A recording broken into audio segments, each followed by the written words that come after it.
Are you confused what's going on with politics right now? Has it got your head swirling around like, whoa, who's doing what, where's winning, who's, huh? Make it make sense, Tim Black.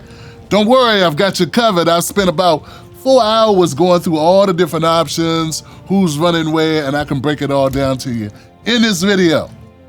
After this video, you'll understand who's on what base, what's happening, and who matters. I'm Tim Black. Here's the breakdown. So let's take this one by one and go down the list of people that are running. Marianne Williamson is running as a Democrat, so we know the obstacles that she faces. She's got to rig the election with the DNC.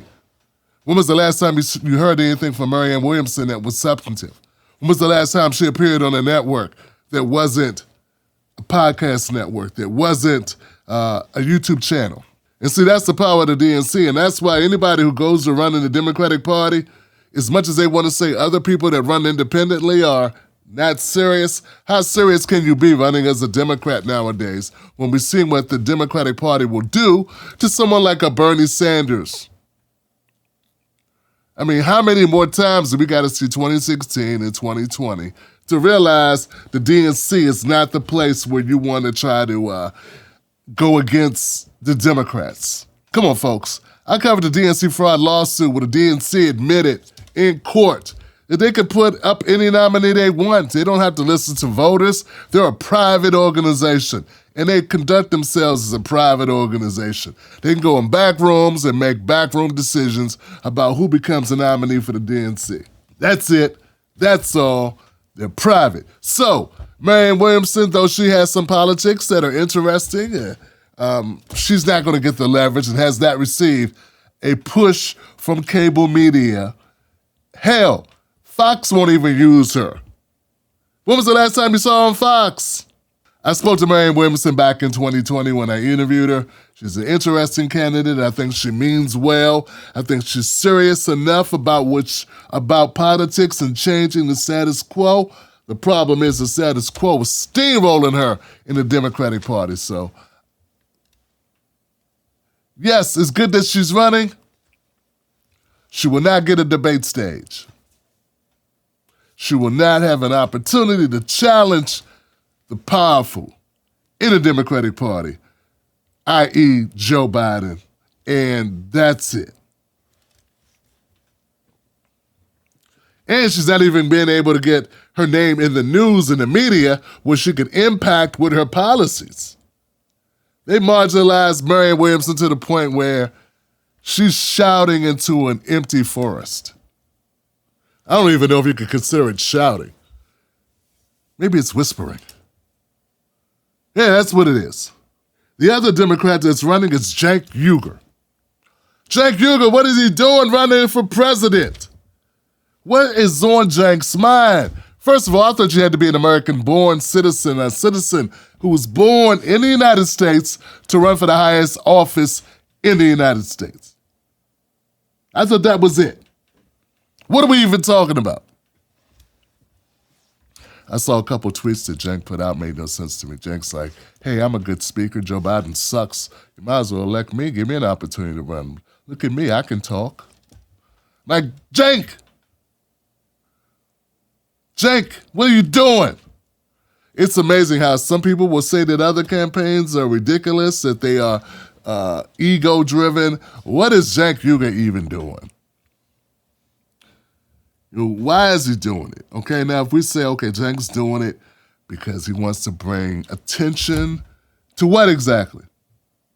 Himself.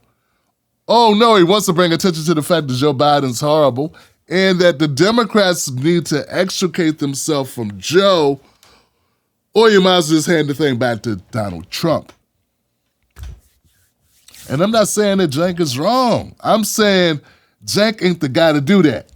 That's all I'm saying. That's my point of view on this. There's a difference there. You can have the right message, you can have the right motives, and be the wrong person. And that's me being as diplomatic as I'm going to be. So if you're doing your voter bingo card here, don't put your money on Cenk Uygur. Just saying. Dean Phillips. Another Democrat running, a dark horse. There's Dean Phillips. How much weed does this guy smoke? What in the moderate, milquetoast, middle of the road, mangled nonsense is this guy even considering doing? What is this? Dean Phillips is like, look, I'm over here and I want to do something, so... And when we start talking about people being pointlessly driven, that people are doing something for like no reason that I can see. I mean, is there a single policy that Dean Phillips has? Do we even care? No one cares. Some of you watching and wondering who this guy is. Bill Maher brought him on because he don't give a shit.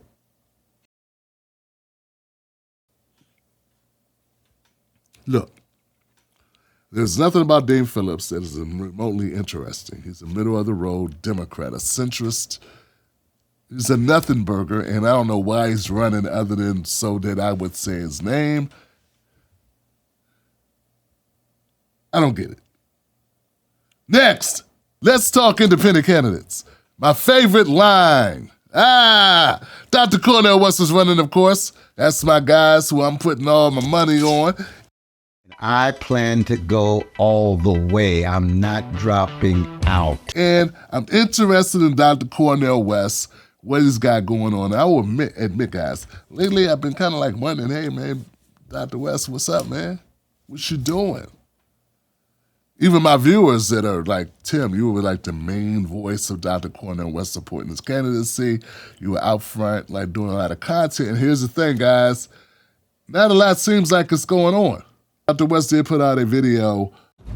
I'm on my way to the gathering for the ceasefire for precious brothers and sisters in Gaza, but I am telling you at this moment that we are having a Zoom Thursday, November 16th, 8 o'clock Eastern, 5 o'clock Pacific, a Zoom for each and every one of you to be a part of. Please be there. So there's an event coming up in a couple of days where Dr. West is doing that, and you can attend that. I'm going to be there. And look, don't get me wrong, I still love Dr. Cornel West's policies, his voice.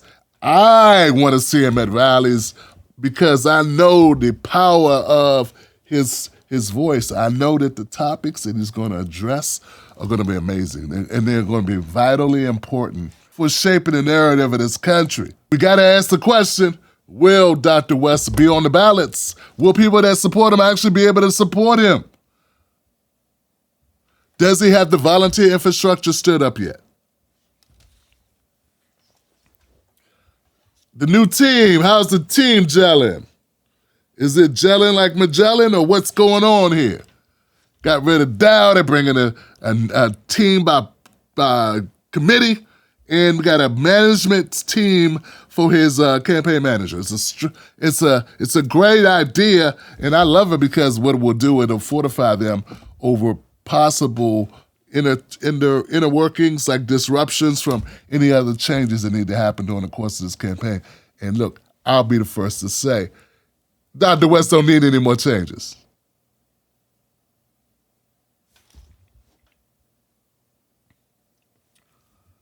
Also running as an independent is RFK Jr. And I'm going to say this, guys, and I know, like, RFK Jr. He had a lot of momentum, but my thing is just like the whole, like, throwing Palestinians under the bus thing, and then there's been some other stuff, and I see you trying to clean it up on the reparations tip. Look, guys, you know me, I'm advocating for Black Americans. I think that we, as the descendants of enslaved people who built this country against our will for free, were never compensated. Then another 100 years of Jim Crow. It's just terrific what's happened to Black America. Anybody that tells me that we are not due some type of form of reparations, starting with money, that's the one form it has to be included. Also property, also we can talk about taxes and bonds and education and all these other things. But know this, we gotta be talking about closing the racial wealth gap. That's what we gotta be addressing. So, and a Black agenda, and that goes for Dr. Cornel West and anybody else as well. There is one thing that I am interested about RFK Jr. This guy don't have to be doing any of this. He's RFK Jr., he's a Kennedy. And he's doing this, like, why? So I am interested in why he's doing it, and there might be something there.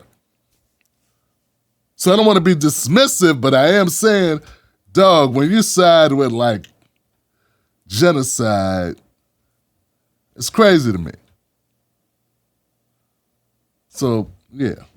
And when you don't, and when you tell those guys at the Moth Hoffa podcast, reparations was like a cash reparations was like a non-starter, and they like, somebody agree with you? I was like, what the hell is wrong with this guy? Then I tried to bring him on this show, he didn't come on. So the opportunity's still open to you, Mr. Kennedy Jr., sir. Anybody else independent? Oh yeah, Claudia De La Cruz. Oh, the sleeper. Check this out now. I hadn't heard about Claudia De La Cruz until some of my viewers was like, yo, Claudia De La Cruz. And then my wife, she went to a Cornell West event here in D.C. It was an anti-war protest event for Dr. West. And there was also Cole Pink was there. Claudia De La Cruz spoke. And my wife was like, yo, this sister is a great speaker. Does it ever feel like the political system is working against us? Like regardless of who we vote for, the outcome is always the same? So that's going forward. So I got that firsthand, and I know my wife, Mrs. Black, is only saying that because that's how she really feels. So Claudia De La Cruz, she's running, and already knows since she's a socialist that her policies will be amazing, right? So we'll see how much traction that kind of gets, because that's the issue. Some of you, I gotta imagine, are just now hearing her name. So it's a lot of people. Did I leave anybody out? Oh yeah, Dr. Jill Stein. Political system is broken. The two Wall Street parties are bought and paid for. Over 60% of us now say the bipartisan establishments failed us, and we need a party that serves the people. I'm Jill Stein, and I'm running for president to offer that choice for the people. Dr. Jill Stein running as a Green Party member for the nomination, and there are other people in the Green Party that are running. Here's a list of those names. And yes, I remember interviewing Dr. Jill Stein a couple of times back in 2015, 16, 17, 18, 19. Jill, Dr. Jill. I love Dr. Jill, and I like her policies. There are Green Party policies, not black enough on the policies. But something to work with there. I'm actually very supportive of her campaign. I've been saying, yo, people that are upset that Cornell West left the Green Party need to check themselves. The Green Party is a whole party, and they can run whoever they are running, and they are running people. And now Dr. Jill is one of those people running for the nomination, and we'll see what happens there. Dr. Jill, this will be what, her third time running? Dr. Jill Stein has run for the Green Party presidential nomination 3 times. She has sought the Green Party's presidential nomination in 2012, 2016, and now in 2024. The more voices being raised against our system, the status quo has kept us on the bottom of it. Hey, I'm for it. And there are people that are saying stuff like, oh, look, why can't all of the dissenting like candidates, Jill Stein, Dr. Jill Stein, Dr. Cornell West, Claudia De La Cruz, RFK Jr., like, why can't they all band together? I don't know, because they're all separate people. Separate people with separate policies. They're not all the same. Won't you band together with others and, combine your media voice with other media voices? Why not? Because you're your own entity. And you got your own plans, you got your own goals, and it's not all the same. People live in la-la land with this nonsense. Dr. West and RFK are not interchangeable in any way whatsoever. And Claudia, Miss De La Cruz, may have some similar policies. I haven't looked at her policies, by the way. Maybe has some similar policies to maybe a Dr. West, but she's got her own goals and ambition to impact this election in her own way. What I'm saying is, It's a little early to be saying, why don't people team up and cut their losses? The whole purpose of running as an independent candidate is not to fall into the quagmire BS of the major parties. We're not even talking about the No Labels Party or whatever the hell is going over there with the Republicans. And I think it's foolish to say, why don't these other people like form Voltron? Have you ever formed Voltron with anyone? How long did that last? Things get messy sometimes. So what I'm saying is, I'm excited about what's happening because I want to force the issue on some things concerning the black community. Economics. Don't just talk to me about police brutality. Don't just talk to me about school choice. Money. Everything with the black community begins and ends with money. Don't talk to me about crime. Talk to me about money. Because I think the money, the economics, is what drives most of what impacts us in a negative way. If we had the resources, we'd be a different type of people right now. That's what I believe. So anybody coming through that door, if you're talking black, you better be talking about paper. We can't even get rid of qualified immunity for cops. So don't even start with me with the police brutality and look, money. That's where we're going. We're gonna talk dollars, investment in our communities, and that's when we're gonna talk about businesses. You know, what we had in Black Wall Street before was destroyed by domestic terrorists. Okay? I still believe this is a very powerful time for any campaign, for any pushing back against the status quo. This is a prime opportunity to rise up and challenge the Democratic Party. They are vulnerable right now. They got Joe Biden at under 40% approval rating from Democrats. It's amazing. He's 80 years old. He's under 40 in the approval rating, and you're saying what exactly? I think this is the best time to challenge him. Then we got the unpopularity of the Ukraine investment that the United States has made, the Ukraine war. Then now we got Israel, war in Gaza. These are all very unpopular things that make Joe Biden even more unpopular.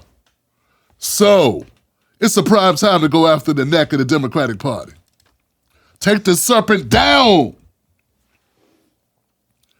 in the best way possible for the people, y'all. For the people. That's where we're at. And now is the perfect time for it.